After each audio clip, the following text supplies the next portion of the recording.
મિત્રો, ખેડૂતોના મુદ્દાઓને લઈને આમ આદમી પાર્ટી છેલ્લા 2 મહિનાથી વિવિધ સ્તરે આંદોલન ચલાવી રહી છે, મિટિંગો કરી રહી છે, મુદ્દા ઉઠાવી રહી છે. ખેડૂતોને આપે જોયું હશે કે હળદળમાં જે થયું, મોડાસામાં જે પશુપાલકની સાથે થયું એની હત્યા થઈ, સાથે સાથે એ ભાવનો મુદ્દો હોય, એપીએમસીમાં કડદા પ્રથાનો મુદ્દો હોય, એને જે વળતર મળવું જોઈએ પૂરતું એનો મુદ્દો હોય, કે હાઈ ટેન્શન લાઈન નાખવાનો મુદ્દો હોય, કે ખેડૂતોને કોઈના કોઈ રીતે હેરાન પરેશાન કરવામાં આવે છે, શોષણ કરવામાં આવે છે, એનો મુદ્દો હોય.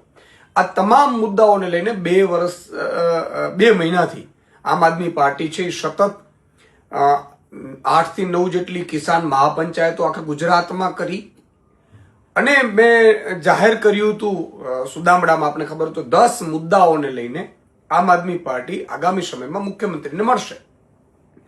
અને આપે જોયું હશે કે 8000 જેટલા ગામોમાં ખેડૂત ન્યાય પંચાયતો કરી અને લગભગ 80,000 જેટલા ખેડૂતોનું સમર્થન પત્ર મેળવ્યું. હજી એ પ્રોસેસ ચાલુ છે. અને પછી અમે મુખ્યમંત્રીને મળવા ગયા. મુખ્યમંત્રીને પણ 11 મુદ્દાઓ 10 હતો ને પછી હાઈ ટેન્શન લાઈનનો એડ કરવામાં આવ્યો કે લોકોની, ખેડૂતોની ખૂબ માંગ હતી. કચ્છમાં છે, ધાંગધ્રામાં છે, આખી લાઈનો નીકળે છે.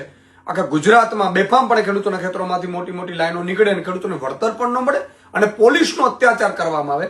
પોલીસ અને સરકાર જાણે ઉદ્યોગપતિની દલાલી કરતી હોય એવી સ્થિતિમાં આવે ત્યારે આ મુદ્દો પણ અમે એડ કર્યો.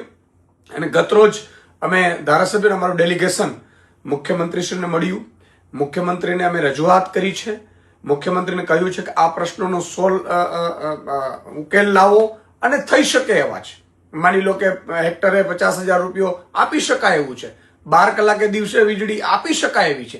તો એ 11 મુદ્દાઓ મિત્રો ચર્ચા કરી. મને પૂરો વિશ્વાસ છે મુખ્યમંત્રીશ્રીએ અમને સાંભળ્યા, આખા ડેલિગેશનને સાંભળ્યા.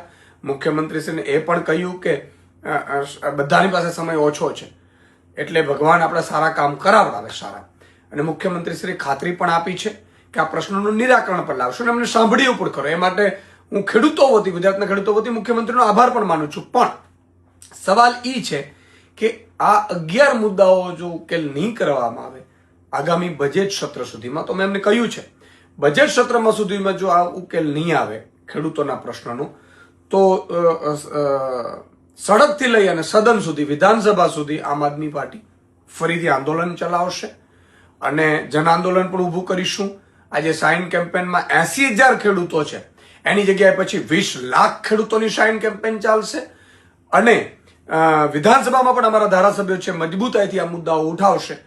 અને પછી એક જ વસ્તુ રહેશે કે જો સરકારને અમારે તો કામથી મતલબ છે, અમારું વિપક્ષ તરીકેની ભૂમિકા હતી, લોકોને સાથે લેવાની ભૂમિકા હતી, એક યોગ્ય પ્લેટફોર્મ સુધી પહોંચાડવાનું.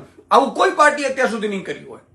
અમે યોગ્ય પ્લેટફોર્મ સુધી પહોંચાડ્યું પણ કર્યું અને એમને પણ તક આપી છે કે તમારા હાથમાં સત્તા છે, તમે કરી લ્યો.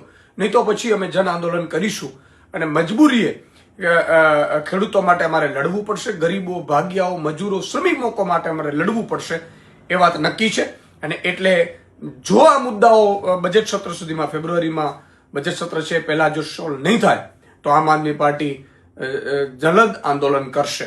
અને એ માટે અમે ઈચ્છીએ છીએ કે ગુજરાત આખું અમારી સાથે જોડાય. જય જવાન, જય કિસાન.